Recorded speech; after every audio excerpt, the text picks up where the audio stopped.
Hello friends, आपके अपने YouTube channel MIM news bulletin में आपका हार्दिक स्वागत है। बिहार में 7वें चरण के शिक्षक अभ्यर्थी जो अपनी बहाली का इंतज़ार कर रहे थे, उनके लिए अब जो कोर्ट केसेस हैं वह एक बड़ी बाधा बन चुके हैं। लेकिन आज इस वीडियो में हम ना तो कोर्ट केसेस की बात करेंगे, ना ही STET, CTET या फिर बिहार DET की चर्चा होगी, बल्कि हम लोग इस वीडियो में प्रयास करेंगे यह जानने का कि 7वें चरण की शिक्षक बहाली किस तरह से अब आरंभ हो सकती है और कैसे उसका नोटिफिकेशन जल्द से जल्द जारी करवाया जा सकता है। तो इस वीडियो को जो सारे ही अभ्यर्थी हैं, चाहे वो STET अभ्यर्थी हों, बिहार TET के जो वंचित अभ्यर्थी हैं वह हों, या फिर CTET अभ्यर्थी हों जो 7th फेज़ में पार्टिसिपेट करना चाहते हैं, एंड तक ज़रूर सुने और जो भी हम कहना चाहते हैं उस बात को सरकार तक पहुँचाने का प्रयास आप लोग ज़रूर करें। तो चलिए वीडियो को स्टार्ट करते हैं। पॉइंट वाइज हम समझने की कोशिश करेंगे कि 7th फेज़ जो है जल्द से जल्द कैसे शुरू करवाया जा सकता है। सबसे पहले हम बात करते हैं 6th फेज़ के बारे में, क्योंकि 6th फेज़ बहुत ही ज़रूरी है 7th फेज़ के अभ्यर्थियों को जानने के लिए कि 6th फेज़ में कौन सी बहालियाँ जो है अभी तक पूरी नहीं हुई हैं। क्योंकि बहुत सारे अभ्यर्थियों के मन में अभी भी ये सवाल है कि 6th फेज़ कंप्लीट हो गया तो 7th फेज़ सरकार स्टार्ट क्यों नहीं कर रही है। तो देखिए, आपको एक बार और ये चीज़ क्लियर कर दूं कि 6th फेज़ में अभी केवल प्रारंभिक यानी कि जो एलिमेंट्री शिक्षक हैं 1 to 8 के, उन्हीं की बहाली पूरी हुई है, ना कि सभी माध्यमिक और उच्च माध्यमिक की। माध्यमिक और उच्च माध्यमिक वाले अभ्यर्थियों को 17-18 फरवरी को नियुक्ति पत्र मिलना था, लेकिन उससे एक रात पहले ही कोर्ट के स्टे लगा देने की वजह से उनको नियुक्ति पत्र नहीं मिल पाया है। और माध्यमिक उच्च माध्यमिक की बहाली सरकार ने जानबूझकर, या फिर कहें कोर्ट के पीछे भी सरकार का ही हाथ होता है, जानबूझकर माध्यमिक उच्च माध्यमिक बहाली को अटका कर रखा गया है, ताकि 7th फेज़ के जो STET अभ्यर्थी बहुत बड़ी संख्या में हैं वह अपनी बहाली की मांग जल्द से जल्द ना उठा सके। तो इसलिए सबसे पहले तो हम लोगों को अब यही चाहिए कि 6th फेज़ के जो भी माध्यमिक उच्च माध्यमिक के अभ्यर्थी हैं उनकी बहाली को पूरा करवाने के लिए पहले आप लोग प्रयास ज़रूर करें, क्योंकि ये जो 6th फेज़ के माध्यमिक उच्च माध्यमिक की बहुत ज़्यादा अभ्यर्थी नहीं हैं। आप लोग सुनते होंगे, शिक्षा मंत्री विजय कुमार चौधरी ने कहा कि 32,714 जो बहालियां हैं शिक्षक अभ्यर्थियों की 6th फेज़ के माध्यमिक उच्च माध्यमिक की, उसको पूरा करवाने के लिए वह हाईकोर्ट से गुहार लगा रहे हैं। लेकिन ऐसा नहीं है, 32,714 पद ज़रूर सरकार ने निकाले हैं, लेकिन जो अभ्यर्थियों की संख्या है वह बहुत ही कम है। 7 से 8 हज़ार अभ्यर्थी ही हैं जो 6th फेज़ में अब बहाल होंगे माध्यमिक और उच्च माध्यमिक में। बाकी सारी ही जो रिक्तियां हैं, बाकी सारे जो पद हैं, सीटें हैं, वह खाली रहने वाली है। तो इसलिए सरकार जो ये बेकार ही ढिंडोरा पीट रही है कि 32,000 33,000 जो सीटें हैं 6th फेज़ की उन्हें भरनी है, ऐसा नहीं है, क्योंकि बहुत कम अभ्यर्थी हैं जो 6th फेज़ में STET 2011 के ही अभ्यर्थी हैं जो बचे हुए थे। केवल वही 7-8 हज़ार अभ्यर्थी होंगे जो अब बहाल होने वाले हैं। तो इसलिए सरकार का ये जो झूठा ढोंग है कि 32,714 पदों पर वह बहाली करवाने के लिए कोर्ट जा रहे हैं, कोर्ट से गुहार लगा रहे हैं, ये सभी झूठ है। तो पहले तो सभी अभ्यर्थियों को इस चीज़ पर ध्यान देना चाहिए कि 6th फेज़ की माध्यमिक उच्च माध्यमिक के जो भी थोड़ी बहुत बहालियाँ होनी है वह जल्द से जल्द कंप्लीट हो। इसके लिए हमें उन अभ्यर्थियों का सबसे पहले पूरी तरह से साथ देना चाहिए, चाहे इसके लिए आंदोलन करना पड़े या फिर कोई भी सोशल मीडिया पर हमें कैंपेनिंग करनी पड़े। तो पहला पॉइंट हम लोगों ने डिस्कस कर लिया कि 6th फेज़ को कंप्लीट ज़रूर कराया जाए। अब दूसरे पॉइंट की तरफ चलते हैं, जो है हमारा नियोजनवाद की जो प्रक्रिया है उसको समाप्त करवाना। जैसा कि आप लोग जानते हैं कि 7th फेज़ के लिए प्रधान सचिव संजय कुमार ने बहुत पहले ही ये स्पष्ट कर दिया है कि ऑनलाइन व सेंट्रलाइज तरीके से जो बहाली है इस बार 7th फेज़ की होने जा रही है।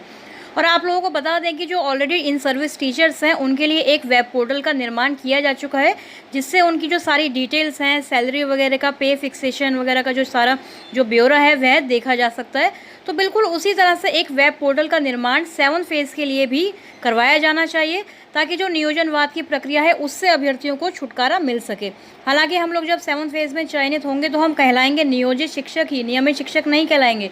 लेकिन जो नियोजनवाद की लंबी प्रक्रिया है जो अनंत काल तक सरकार चलाती है, उससे अभ्यर्थियों को छुटकारा पाने की ज़रूरत है, जिसके लिए इस प्रक्रिया को तुरंत ही समाप्त या फिर हम कह सकते हैं कि बदलाव लाने की इसमें ज़रूरत है। ऑनलाइन मोड में आवेदन लिए जाएं, सेंट्रलाइज बहाली हो, यानी कि केवल एक ही बार आपको अप्लाई करना पड़ेगा ऑनलाइन मोड में, घर बैठे अपने मोबाइल से, कंप्यूटर से। और जो बार बार नियोजन इकाइयों में जाकर आप लोग चक्कर लगाते हैं, आवेदन देते हैं, उससे आप लोग बच सकें, क्योंकि ये बहुत ही ज़रूरी है। इस बार भी हमने देखा कि 6th फेज़ में जो प्रारंभिक की बहाली हुई है 1 to 8 में 90,000 से ज़्यादा सीटें थी, लेकिन 40-45 हज़ार ही बहालियाँ हो पाई हैं। और आपको बता दूं कि ये सीटें साल 2019 की नहीं है जब विज्ञापन निकला था, ये सीटें 2012 से सरकार चला रही है, इन्हें ढो रही है। जबकि 10 लाख से ज़्यादा अभ्यर्थी हैं जिन्होंने अप्लाई किया था। फिर भी देखिए 90,000 सीटें भी सरकार नहीं भर पाई है, वह इसी नियोजनवाद की प्रक्रिया की वजह से।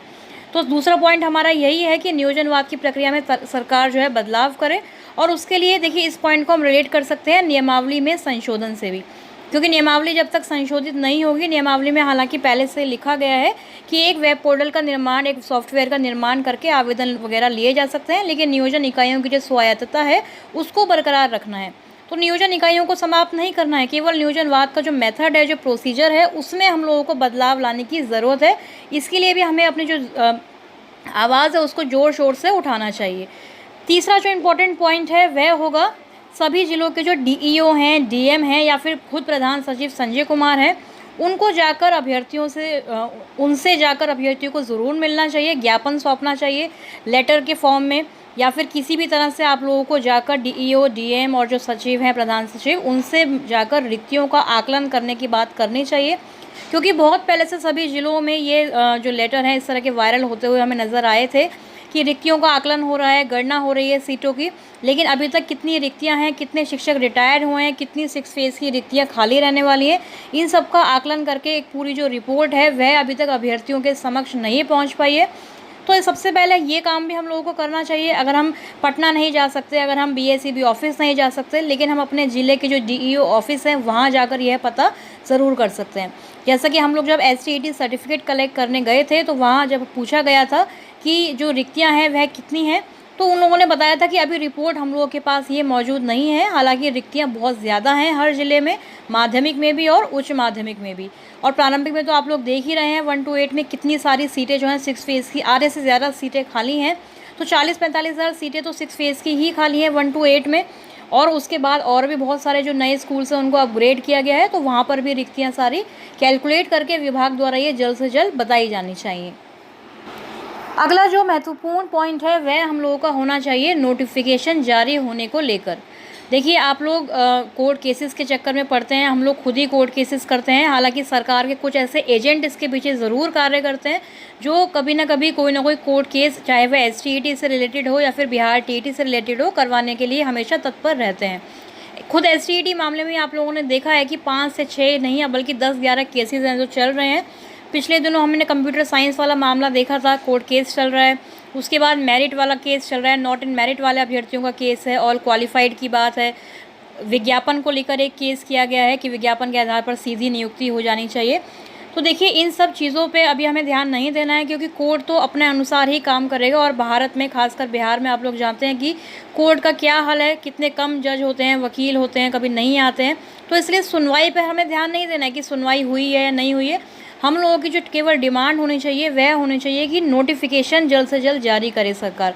क्योंकि अगर शिक्षा विभाग एक बार नोटिफिकेशन जारी कर देता है तो आप लोग देखेंगे कि तुरंत ही जो कोर्ट में सुनवाई है उसका दौर भी शुरू हो जाएगा, और उसमें भी कोई ना कोई जजमेंट जो है कोर्ट की तरफ से दिया जाता है। जैसे कि 6 फेज़ में भी कई बार ऐसे केसेस हुए थे, ब्लाइंड केस हुआ या फिर और भी पहले भी बहुत सारे केस हुए थे जो नोटिफिकेशन जारी होने के बाद भी होते ही रहे थे। और जब एक बार नोटिफिकेशन रिलीज़ कर दिया जाता है, उसके बाद ऑनलाइन अप्लाई शुरू हो जाता है, तो अपने आप ही कोर्ट की तरफ से जो जजमेंट है, जो डायरेक्शंस हैं, वो मिलने स्टार्ट हो जाते हैं। क्योंकि पहले भी हम लोग समझते थे कि एसटीईटी सर्टिफिकेट नहीं मिलेगा, पहले कोर्ट केस का रिजल्ट आएगा उसके बाद हम लोग वेट करेंगे, लेकिन ऐसा नहीं हुआ। एसटीईटी सर्टिफिकेट अभ्यर्थियों के पास पहुंच चुका है, जो कि एक बहुत ही इंपॉर्टेंट डॉक्यूमेंट है आपका 7th फेज़ में माध्यमिक, उच्च माध्यमिक टीचर बनने के लिए। उसी तरह से सीटेट का रिज़ल्ट भी आप लोग देख चुके हैं, अपना सीटेट का सर्टिफिकेट भी आप लोगों को चाहिए। तो ये सारी चीज़ें ज़रूरी हैं कि कोर्ट केस का हमें वेट नहीं करना है, क्योंकि कोर्ट केस को लंबा खींचने के लिए बहुत सारे लोग ऐसे हैं जो बिल्कुल तैयार बैठे हुए हैं। कभी सुनवाई नहीं होगी, कभी वकील नहीं आएंगे, कभी कोई और अन्य कारण रहेगा। तो इन सब चक्करों में नहीं पड़ना है, क्योंकि STET merit not in merit का झगड़ा जैसा कि हम लोग अभी थोड़ा पीछे छोड़ चुके हैं, उसी तरह से कोर्ट केसेस की सुनवाई को भी हमें अब थोड़ा पीछे छोड़ देना चाहिए। केवल नोटिफिकेशन जारी हो, इस बात के लिए हम लोगों को अभियान चलाना चाहिए। अगला जो महत्वपूर्ण पॉइंट रहेगा वह होगा बिहार टीईटी के बारे में। तो देखिए बिहार टीईटी 2017 में कंडक्ट हुआ था। हालांकि 7th फेज़ से पहले कुछ अभ्यर्थियों की यह मांग है कि बिहार टीईटी का कंडक्ट होना चाहिए, बिहार टीईटी एक परीक्षा होनी चाहिए। और इसके लिए जो ये मांग है लगातार तेज़ भी हो रही है, इसके लिए सोशल मीडिया कैंपेन भी चल रहा है। तो देखिए बिहार टीईटी होने में हमें या फिर किसी को भी कोई भी प्रॉब्लम नहीं है, लेकिन इससे सबसे ज़्यादा जो नुकसान होगा वह होगा केवल अभ्यर्थियों का। सरकार को तो और ज़्यादा मज़ा आ जाएगा, सरकार को तो क्योंकि ऐसे ही बहाने चाहिए होते हैं। और पिछले दिनों हमने एक ऐसा भी लेटर देखा था जिसमें यह लिखा गया था कि हाई कोर्ट में फिर से एक याचिका दायर होने वाली है बिहार टीईटी का आयोजन करने को लेकर।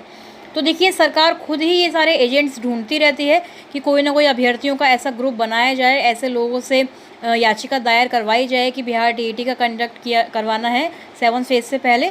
तो इसलिए बिहार टीईटी अगर होता है तो आप लोग 2-3 साल कम से कम मान लीजिए, उसका रिज़ल्ट आते आते परीक्षा होगी, रिज़ल्ट आएगा, फिर वह मामला एक बार और कोर्ट केस में ज़रूर फंसेगा, क्योंकि हर बहाली यहाँ पर हर परीक्षा, रिज़ल्ट, क्वेश्चन गलत, बहुत सारी चीज़ें होती हैं जो मामला कोर्ट में जाता ही जाता है। तो इसलिए बिहार टीईटी की जो आप लोग बात करते हैं उससे बेहतर होगा कि आप सीटेट जो आगे आने वाला है जुलाई में, उसकी तैयारी स्टार्ट कर दें।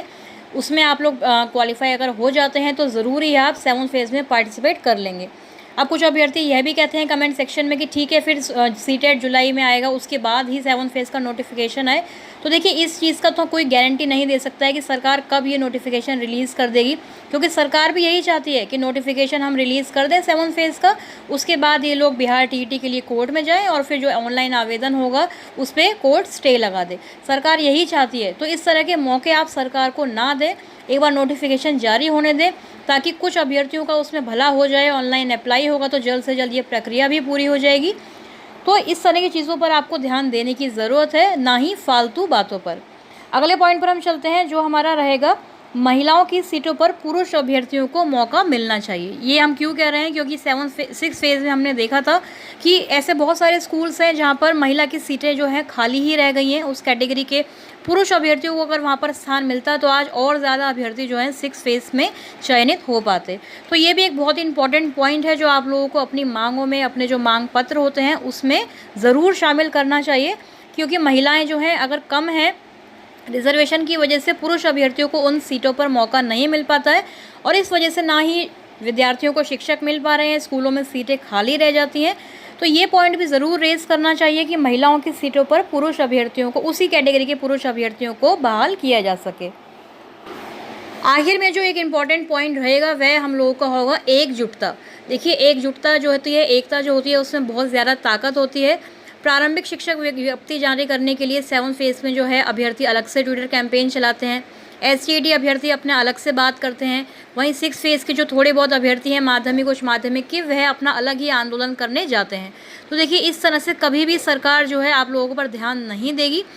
एक YouTube चैनल होने के नाते और वैसे भी आप लोगों को जागरूक करने के लिए भी हमारा काम यही है कि आपकी बात जो है सरकार तक पहुँचाएँ और आप लोगों तक भी सही मैसेज, सही इन्फॉर्मेशन, सही जानकारी कन्वे की जाए। तो इसके लिए आप लोगों से यही अपील रहेगी कि एकजुटता ज़रूर दिखाएं और शिक्षा विभाग पर दबाव बनाएं जल्द से जल्द कार्य पूरा करने के लिए, क्योंकि अब तो मैट्रिक इंटर का जो रिज़ल्ट वगैरह है, जो कॉपी चेकिंग है, वह सारा कार्य भी पूरा हो चुका है। तो शिक्षा विभाग के पास फ़िलहाल कोई ऐसा बड़ा कार्य नहीं है।